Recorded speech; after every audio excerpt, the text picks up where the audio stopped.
Quando você vai casar e ter filhos? Uma mulher sem marido não é ninguém.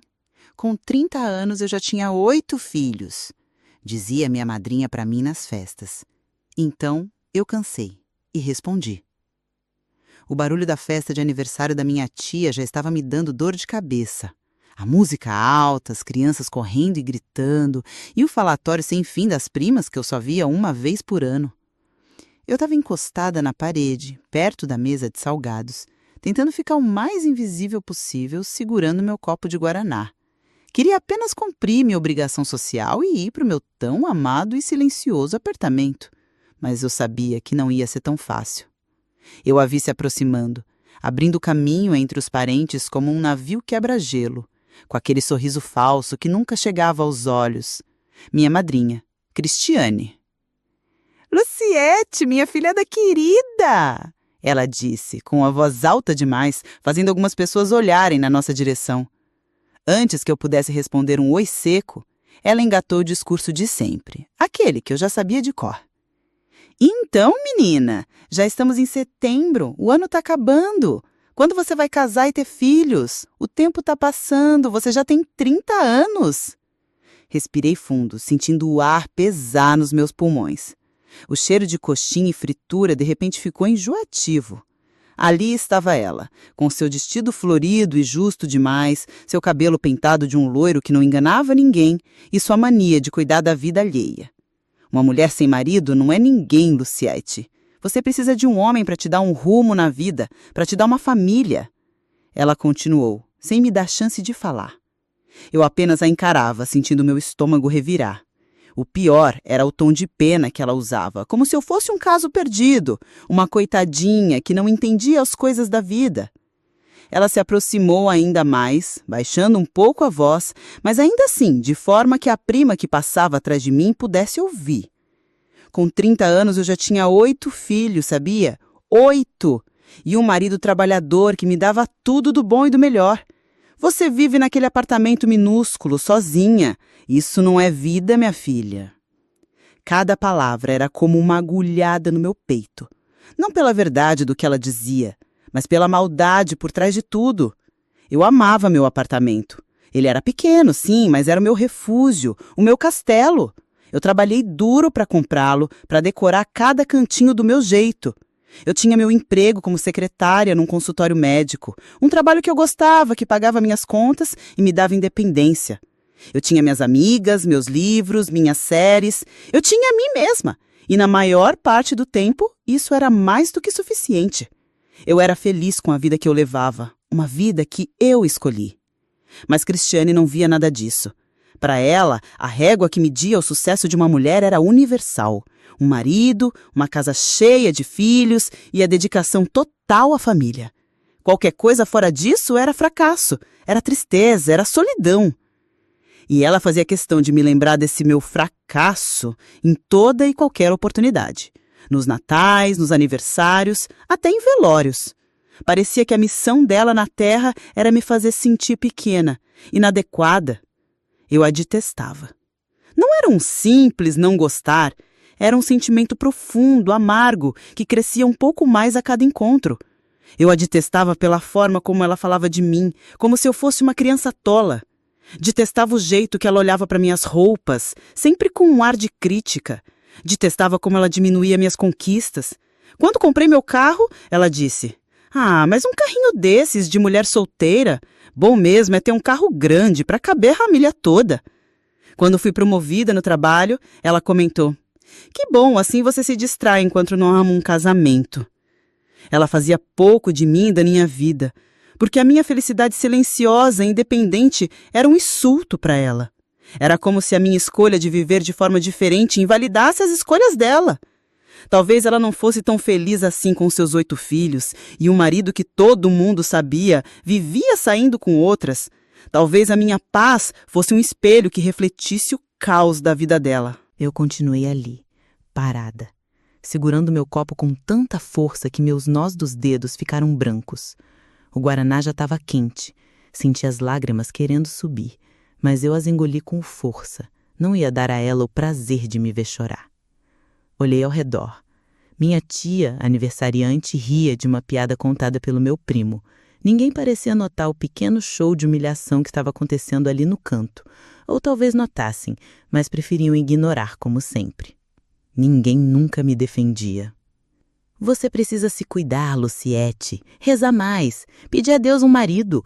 Homem não gosta de mulher muito independente assim, não. Assusta eles. Ela concluiu, dando 2 tapinhas no meu braço como se tivesse me dado o conselho mais valioso do mundo. Ela se virou, pronta para ir atacar outra vítima com seus comentários maldosos, satisfeita por ter cumprido seu papel. Mas naquele instante, algo dentro de mim se quebrou. Foi a gota d'água. O copo que já estava cheio há anos finalmente transbordou. Cansei. Cansei de engolir sapos, de sorrir amarelo, de me sentir um lixo por ser quem eu sou. Cansei de deixar que ela usasse a minha vida como seu passatempo favorito. Aquele sorriso vitorioso no rosto dela acendeu um fogo dentro de mim, uma raiva que eu não sabia que tinha. E foi com essa raiva queimando na minha garganta que eu finalmente encontrei a minha voz. A festa ia ficar interessante. Madrinha Cristiane... Chamei, minha voz saindo mais firme e alta do que eu esperava. Cristiane parou e se virou, a surpresa estampada no rosto.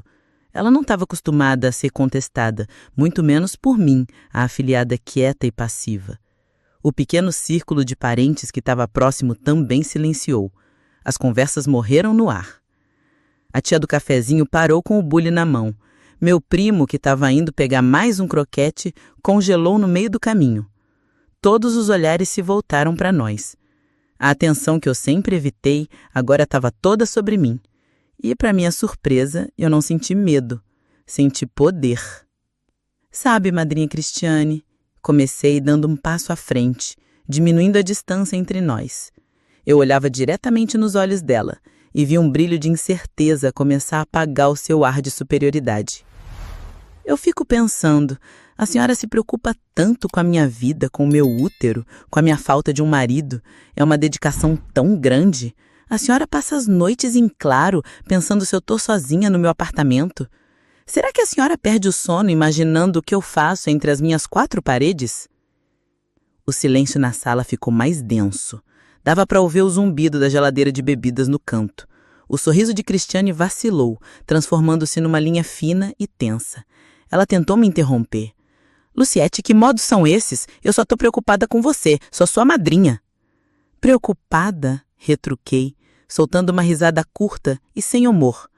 A senhora não está preocupada, a senhora está obcecada. E eu acho que sei por quê. Eu fiz uma pausa dramática, olhando ao redor, vendo os rostos curiosos dos meus parentes. Eles eram como uma plateia de um teatro, esperando ansiosamente pelo próximo ato. A senhora vive uma vida que não escolheu. Casou cedo, teve 8 filhos um atrás do outro, não porque era o seu sonho, mas porque era o que esperavam da senhora. A senhora abriu mão de tudo para ser a esposa do fulano, a mãe dos filhos do fulano. E agora, a senhora não suporta ver uma mulher, a sua própria filhada, vivendo a vida que talvez a senhora quisesse ter tido. Uma vida com escolhas. O rosto dela ficou vermelho, uma mancha de raiva que subia pelo pescoço. Você é atrevida! Como ousa falar assim comigo? Você não sabe nada da minha vida. Eu sou uma mulher de respeito, uma mulher de família. Eu não estou dizendo que a senhora não é. Eu estou dizendo que a senhora é amarga, é tão infeliz na sua própria vida que a única alegria que a senhora tem é tentar fazer os outros se sentirem tão miseráveis quanto a senhora. Falar que eu não sou ninguém sem um homem não me diminui, madrinha. Só mostra o quão pouco a senhora se valoriza como mulher, para além do seu marido e dos seus filhos.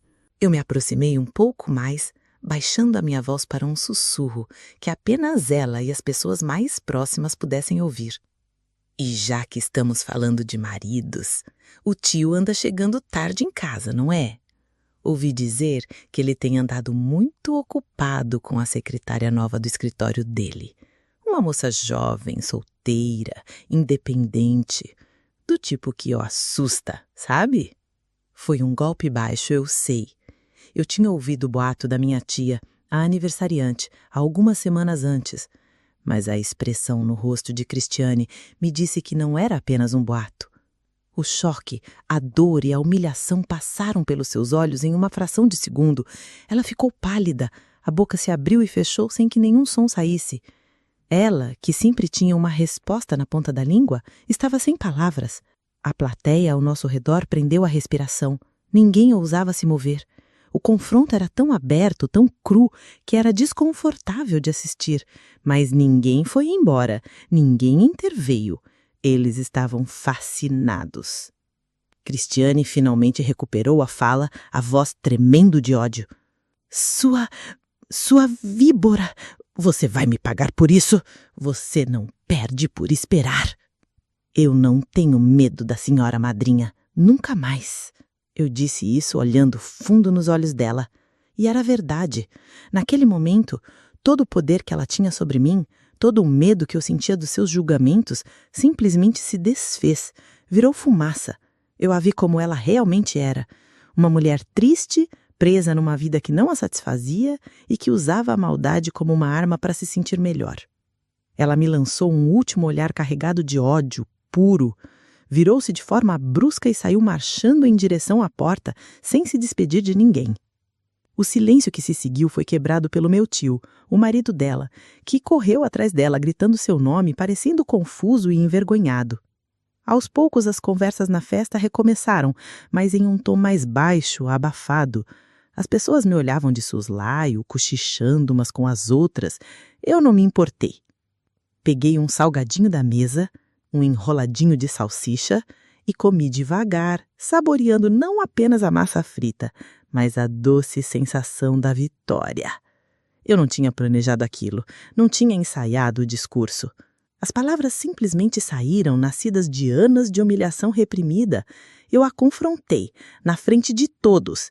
Eu a fiz sentir o mesmo desconforto, a mesma vergonha que ela me fez sentir tantas vezes. Eu sabia que aquilo não era o fim, era apenas o começo de uma guerra. O ódio dela por mim, que antes era disfarçado de preocupação, agora estava declarado. E, estranhamente, eu me sentia pronta para a batalha. A vitória na festa da minha tia teve um gosto doce, mas como eu já esperava, a guerra estava longe de terminar. Na verdade, a minha pequena rebelião tinha transformado Cristiane de uma simples provocadora para uma inimiga declarada. As semanas seguintes foram marcadas por uma campanha de difamação silenciosa, mas cruel. Ela começou a espalhar histórias sobre mim, cada uma mais absurda que a outra. Para os parentes mais religiosos, ela dizia que eu vivia uma vida de pecado, que recebia homens no meu apartamento todas as noites. Para os mais fofoqueiros, ela inventava que eu estava cheia de dívidas, que meu carro e meu apartamento eram financiados em dezenas de anos e que eu estava prestes a perder tudo. Ela pintava um quadro de uma mulher descontrolada, amarga e invejosa. A ironia era tão grande que chegava a ser cômica. Eu sentia os efeitos disso. Um telefonema de uma tia perguntando se eu precisava de ajuda. Um primo que me olhava com pena no churrasco de domingo. A maioria sabia como Cristiane era, mas a semente da dúvida, uma vez plantada, é uma erva daninha difícil de arrancar. Eu tentei ignorar, seguir com a minha vida focada no meu trabalho e na minha paz. Mas o ódio dela era incansável e estava procurando o momento certo para um novo ataque, que fosse definitivo. Esse momento chegou uns 2 meses depois, no batizado do filho de uma prima. Era para ser um dia feliz, de celebração. A cerimônia na igreja foi bonita e a festa depois estava agradável. Eu estava sentada em uma mesa com alguns primos da minha idade, conversando e rindo, me sentindo relaxada pela primeira vez em muito tempo. Cristiane estava lá, claro. Ela passou a festa inteira me fuzilando com os olhos do outro lado do salão. Eu a ignorei, fingi que ela era apenas parte da decoração, uma planta feia no canto da sala. Mas ela não ia me deixar em paz. Quando o bolo foi servido, ela se aproximou da nossa mesa com um prato na mão e um sorriso venenoso nos lábios. Luciete, querida, que bom te ver tão feliz, ela disse, a palavra feliz pingando sarcasmo. aproveitando a vida, não é mesmo? Sem responsabilidades, sem ninguém para dar satisfação. Eu respirei fundo e respondi sem me alterar. Sim, madrinha, estou aproveitando. A senhora devia tentar um dia, é ótimo. O sorriso dela desapareceu. Meu tom calmo a desarmou por um segundo, mas ela tinha vindo preparada para a briga. Responsabilidade é uma coisa que você nunca conheceu. É por isso que está sozinha. Nem para cuidar da sua própria mãe você serviu. A menção à minha mãe foi como um soco no estômago. Minha mãe faleceu há 5 anos, depois de uma longa batalha contra o câncer. Eu estive ao lado dela em cada segundo. Segurei sua mão durante as sessões de quimioterapia. Ajudei a tomar banho quando ela já não tinha mais forças. Li para ela nas longas noites de insônia. Cuidar dela foi o ato mais importante e doloroso da minha vida. Não se atreva a falar da minha mãe, eu disse, a voz baixa e perigosa. Mas ela atreveu. Ela cruzou a linha que jamais deveria ser cruzada. Olhando para mim com o mais puro desprezo, ela disse as palavras que selaram seu destino. Sua mãe teria vergonha de você. Vergonha da filha que criou. Uma mulher sozinha, egoísta, que só pensa em si mesma. Ela se reviraria no túmulo se visse a pessoa que você se tornou. Tudo ficou em silêncio. O mundo ao meu redor desapareceu. Eu não ouvia mais a música, nem as conversas, nem o choro do bebê que estava sendo batizado. A única coisa que eu via era o rosto de Cristiane distorcido pelo ódio. E a única coisa que eu sentia era uma dor lancinante, seguida de uma onda de fúria que eu nunca tinha sentido na vida. A memória da minha mãe, do seu sorriso gentil, do seu abraço, do orgulho que ela sentia de mim. Ela sempre me disse para ser forte, para ser independente, para não deixar ninguém me dizer como viver. E essa mulher estava usando a memória mais sagrada que eu tinha para me ferir.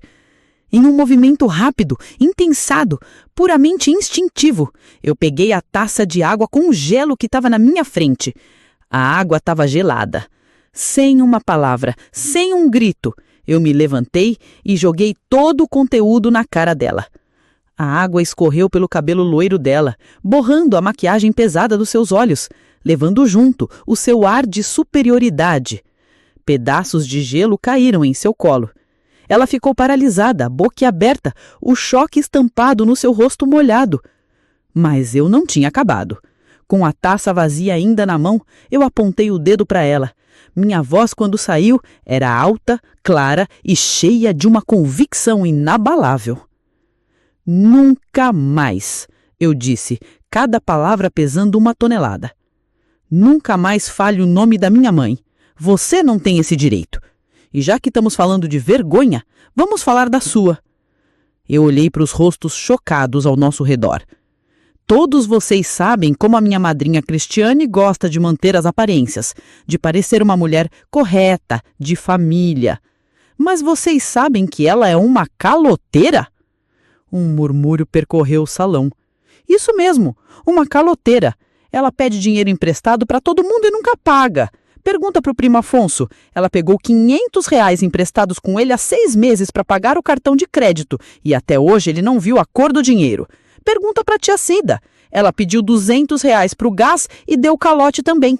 O primo Afonso, que estava na mesa ao lado, ficou vermelho como um pimentão e olhou para o chão. A tia Cida regalou os olhos. A máscara de Cristiane caiu. A humilhação em seu rosto era total, completa. Ser chamada de víbora em uma festa era uma coisa.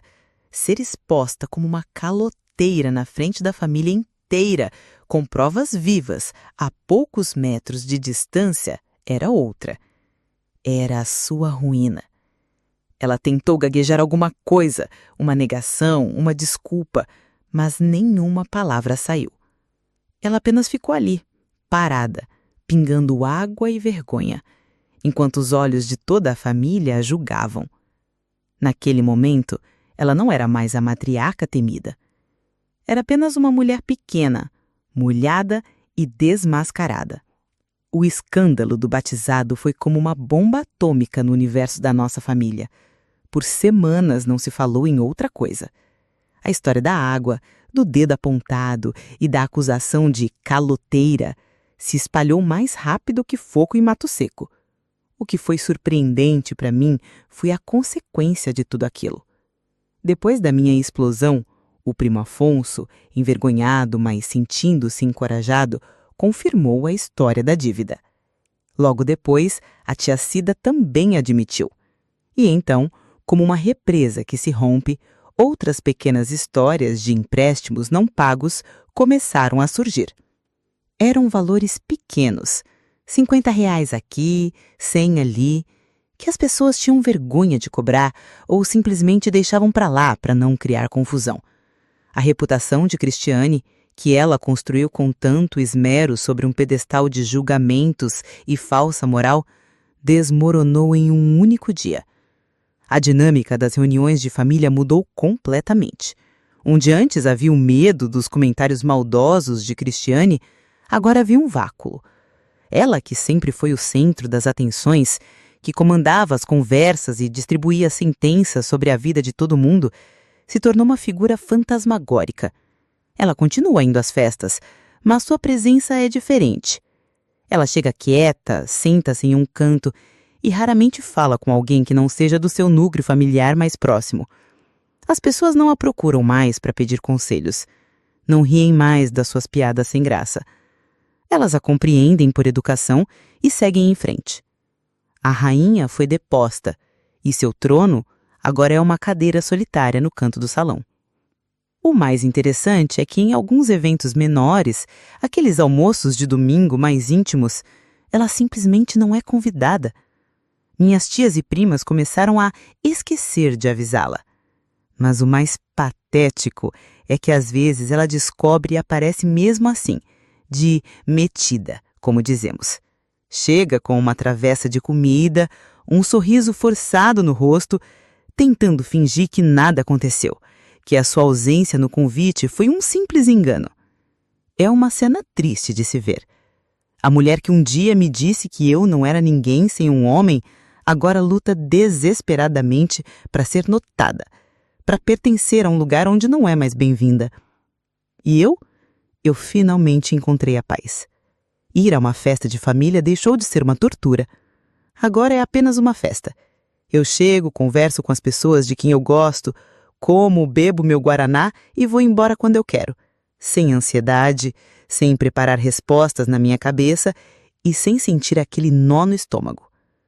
O peso que Cristiane colocava sobre os meus ombros por anos a fio simplesmente desapareceu. A vingança, no fim das contas, não foi o prazer de vê-la humilhada, molhada e desmascarada. A verdadeira vingança é a minha tranquilidade. É a minha felicidade genuína, que agora eu posso demonstrar sem medo de que ela seja usada como alvo.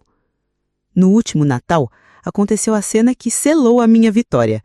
A casa da minha avó estava cheia, aquela confusão gostosa de fim de ano.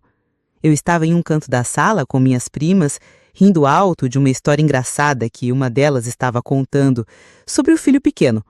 Era uma risada solta, de pura alegria.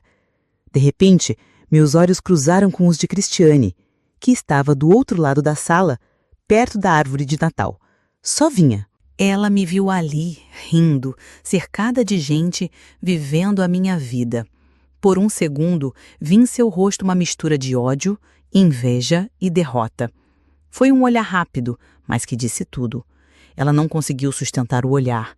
Foi ela quem desviou primeiro, virando o rosto bruscamente e fingindo arrumar o enfeite na árvore. Naquele momento, eu sorri.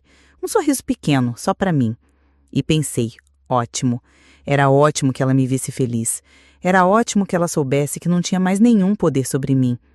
Era ótimo que a presença dela agora fosse tão insignificante quanto a de um móvel velho no canto da sala.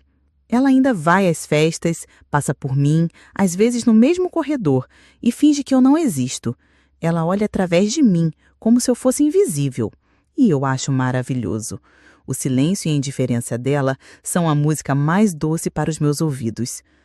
Olhando para trás, percebo que tudo o que fiz não foi apenas por vingança, foi por sobrevivência, foi para defender o meu direito de existir como eu sou, foi para honrar a memória da minha mãe, que me ensinou a ser uma mulher forte. A superação não veio quando ela parou de me incomodar, mas sim quando a opinião dela deixou de ter qualquer importância para mim. A vingança foi a consequência, a minha liberdade foi o prêmio. Hoje, eu continuo a minha vida, no meu apartamento que eu amo, com o meu trabalho que me sustenta e com a certeza de que a única régua que importa para medir a minha vida é a minha. E quanto a Cristiane, ela pode continuar indo às festas de metida. A presença dela não me afeta mais. Mas a minha felicidade, eu sei, continuará sendo seu eterno castigo.